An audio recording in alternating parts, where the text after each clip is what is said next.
sebelum mulai, kita mau cerita sedikit nih. Kemarin kan kita sempat turun langsung ke lapangan ya, dengan mewawancarai pedagang maupun pembeli, yang dimana kita mengambil pasar regional di Pasar Anyar yang terletak di daerah Kota Tangga.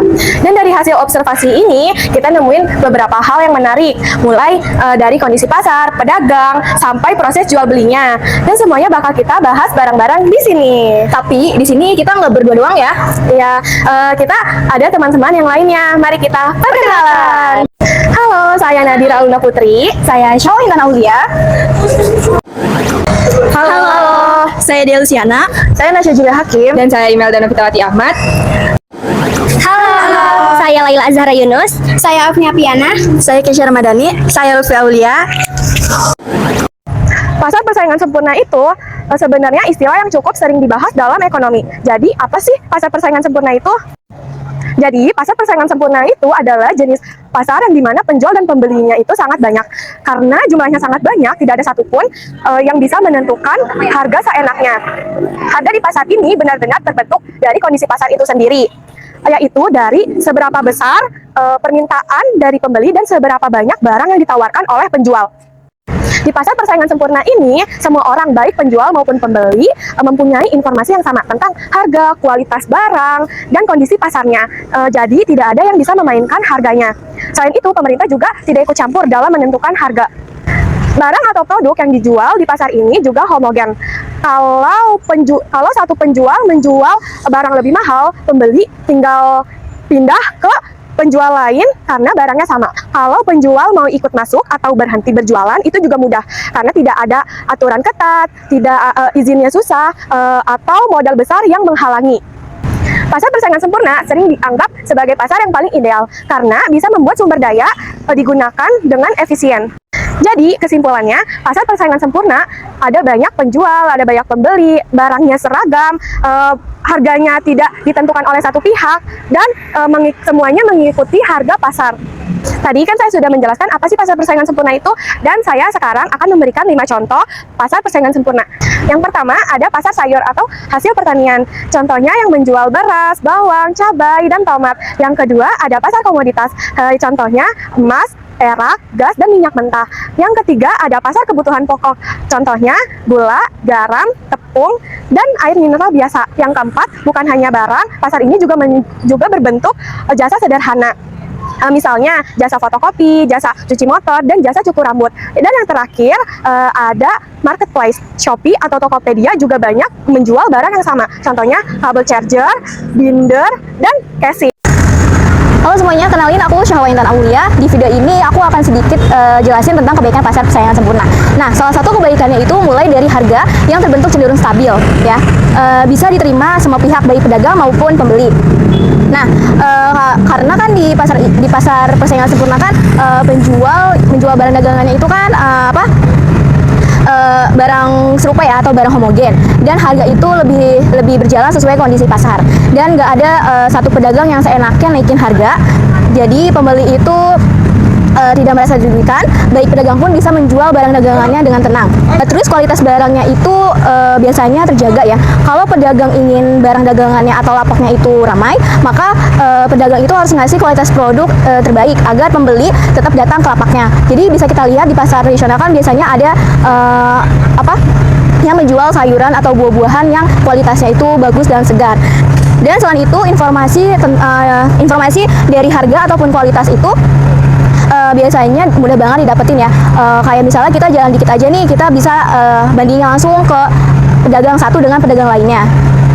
Kayak pembeli juga bisa nentuin pilihannya, dan pedagang pun termotivasi untuk menjalankan dagangannya itu bersaing secara sehat gitu. Dan yang paling kerasa kegiatan jual belinya itu jadi lebih lancar. Jadi nggak ada satu pihak yang mengontrol harga atau nutupin harga. Jadi semuanya itu berjalan apa adanya, dan bikin suasana pasar itu lebih nyaman buat siapapun yang belanja. Nah, jadi dari semua hal itu, ya, dari semua hal tadi yang saya jelaskan tentang kebaikan pasar persaingan sempurna, bisa kita lihat kalau kebaikan pasar persaingan sempurna itu bukan hanya soal banyaknya pedagang, tapi bagaimana pasar jadi lebih jujur, lebih seimbang, dan membuat pembeli maupun pedagang sama-sama ngerasain manfaatnya. Itu adalah beberapa kebaikan pasar persaingan sempurna yang saya jelasin, yang dimana saya dan kelompok saya itu memilih pasar tradisional, yaitu pasar anyar yang terletak di daerah Kota Tangerang. Pasar persaingan sempurna dapat didefinisikan sebagai struktur pasar atau industri, di mana terdapat banyak penjual dan pembeli, dan setiap penjual ataupun pembeli tidak dapat mempengaruhi keadaan di pasar. Ciri-ciri selengkapnya dari pasar persaingan sempurna ada 5. Yang pertama, perusahaan adalah pengambil harga atau perusahaan sebagai price taker masing-masing perusahaan, tidak bisa menentukan harga. Yang kedua, setiap perusahaan mudah keluar atau masuk. Sekiranya produsen mengalami kerugian dan ingin meninggalkan industri tersebut, langkah ini dapat dilakukan dengan mudah. Yang ketiga, menghasilkan barang serupa. Barang yang dihasilkan hampir tidak bisa dibedakan oleh pembeli, sehingga persaingan bukan lewat diferensiasi produk tapi lewat harga. Yang keempat, banyak perusahaan di pasar dan setiap perusahaan relatif kecil hingga kontribusi produksi terhadap total pasar sangat kecil. Yang kelima, yang terakhir, pembeli mempunyai pengetahuan sempurna mengenai pasar. Artinya mereka mengetahui harga yang berlaku dan setiap perubahan harga. Di sini saya mau menjelaskan terkait tentang keburukan pasar persaingan sempurna. Contohnya pasar tradisional seperti pasar anyar Tangerang ini, keburukannya yaitu yang pertama ya, harga cenderung rendah dan untung tipis. Di pasar persaingan sempurna, pedagang itu banyak dan barangnya hampir sama. Akibatnya harga cenderung rendah dan mereka susah dapat untung besar. Contohnya pedagang tomat di pasar anyar, kalau satu naikin harga sedikit, pembeli tinggal pindah ke lapak sebelah. Terus yang kedua, persaingan ketat dan rawan banting harga. Persaingan sangat ketat, penjual sering banting harga biar dagangannya cepat laku. Tapi kalau semua ikut nurunin harga, keuntungan mereka makin kecil. Yang ketiga, barang seragam dan sulit menonjol. Karena produk seragam, pedagang sulit menonjol. Buah-buahan seperti jeruk, apel, anggur tampilnya sama aja. Jadi pembeli lebih fokus ke harga, bukan kualitas atau ciri khas pedagang. Yang keempat, sulit berkembang karena untungnya kecil, dan terakhir karena untungnya tipis, pedagang susah berkembang. Banyak yang tetap di lapak kecil bertahan karena modalnya berkurang. Jadi kesimpulannya, pasar persaingan sempurna ini memang enak buat pembeli, tapi berat banget buat pedagang yang harus bersaing terus-menerus dengan keuntungan yang sangat kecil. Halo teman-teman. Jadi kita akan mewawancarai penjual dan pembeli. Dan membandingkan harga di pasar. Simak videonya. Sudah berapa lama Ibu berjualan buah? Udah hampir 40 tahun. Kalau modal awal Ibu berjualan buah itu berapa sih? Sekitar 4 jutaan, 5 jutaan lah. Kalau kira-kira keuntungan Ibu berjualan buah ini sehari-hari keuntungannya berapa? Nggak tentu nipis. Kadang-kadang kan banyak yang busuk, rugi gitu. Kalau dengan berjualan buah ini mencukupi Ibu sehari-hari? Ya alhamdulillah sih. Kadang-kadang ya cukup, kadang-kadang enggak. Itu nggak tentu. Kalau harapan Ibu apa sih untuk berjualan buah ini ke depannya? Ke depannya Iya. ya kepingin maju, kepingin nambah-nambah buah lainnya gitu. Terus ya lain-lainnya gitu. Terima kasih Bu. Ya sama-sama. Ibu permisi, izin bertanya, Ibu sering berbelanja di sini? Iya. Apakah harga di sini dengan harga di tempat lain itu berbeda? Ya. Oke, terus kalau semisal harga di sini naik, atau kalau semisal harga di sini naik, apakah Ibu akan berpindah tempat atau gimana? Kalau saya udah biasa langganan sini. Oh gitu. Terus harga di sini tuh gampang berubah, kayak naik atau turun, atau kayak stabil aja? Stabil aja masih ya. Terus barang-barang di sini tuh sama nggak sih sama penjual-penjual di tempat lain gitu? Barang mah sama aja sebenarnya, cuman kan penjualnya doang. Ya. Oh berarti gimana Ibu cara nentuin kayak Ibu mau belanja di sini dibanding di tempat lain gitu? Kayak apa perbandingan dari di tempat ini sama di tempat lain sehingga Ibu memilih untuk belanja di sini? Oh, sekalian main kitanya, Oh. jadi tetap ini main. Oke. Jalan-jalan gitu. Kalau misalkan di tempat ini tuh barangnya sedang habis, apakah Ibu akan berpindah tempat di tempat lain? Belum, enggak, paling nunggu ada. Ada lagi ya stok ya. Oke, menurut Ibu itu apa sih enaknya belanja di pasar kayak gini dibanding di kayak di supermarket atau gimana gitu? Bedanya jauh. Kalau supermarket dia kan ada itunya ya, ada potongan. Iya. Itu kan price-nya kan enggak. Oh ya, oke Ibu, terima kasih. Berarti aku mau beli tomatnya ya Bang, sekilo aja.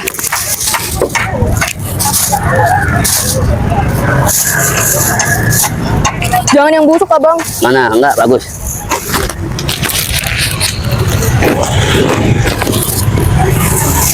Apa lagi? Tomat aja.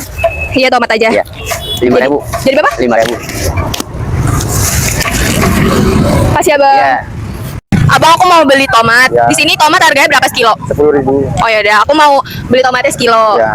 Aku yang milih nih. Ini nggak apa-apa. Bebas Neng, udah. Ya, beli Neng. Yang cantik-cantik ya.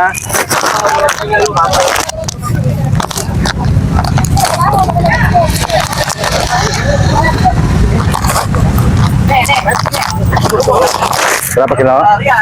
1 kilo. Iya. Kurang Neng, tambahin. Ini jelek nih. Coba, kurang bagus. Oh yang bagus. Bagus belinya.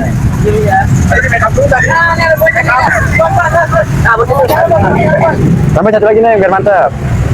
Nah, apa lagi Neng? Udah itu aja. Ini aja. Ya. Cabenya enggak? Enggak. Enggak. Jadi berapa? 10.000. Ya. Makasih ya, Bang. Halo semuanya, sekarang saat ini aku lagi ada di Pasar Anyar. Bisa kelihatan banget ya kalau di belakang aku ini ibunya menjual ayam dan pedagang yang di kiri aku juga menjual ayam. Ini yang dinamakan dengan jenis barang homogen, yaitu barangnya sama tetapi jarak pedagang satu dengan satunya itu berdekatan, tetapi mereka menjual dengan harga yang berbeda. Jadi kalau kalian jalan sedikit aja, kalian bakal menemukan pedagang yang menjual barang yang sama. Jadi ini ada contoh keduanya. Abang di sini menjual kayak seperti buncis, tomat, cabai, bawang, timun, wortel. Coba kita lihat dengan pedagang yang lainnya apakah mereka menjual barang yang sama dengan jarak yang berdekatan seperti ini. Ayo. Baik, jadi aku ini udah ke pedagang yang lain, jadi bisa dibuktikan ya kalau barangnya itu sama seperti pedagang yang tadi di samping, ada cabai, tomat, timun, dan wortel. Jadi benar aja kalau di Pasar Anyar ini menjual dengan jenis barang homogen, yaitu sama tetapi berdekatan. Teman saya Kesha Ramadhani. Di video ini saya akan menjelaskan kesimpulan dari hasil wawancara sebelumnya. Nah, jadi hasil wawancara dan eksperimen kami, saya akan menunjukkan bahwa harga antar penjual hampir sama, bahkan barangnya sama dan persaingannya ketat.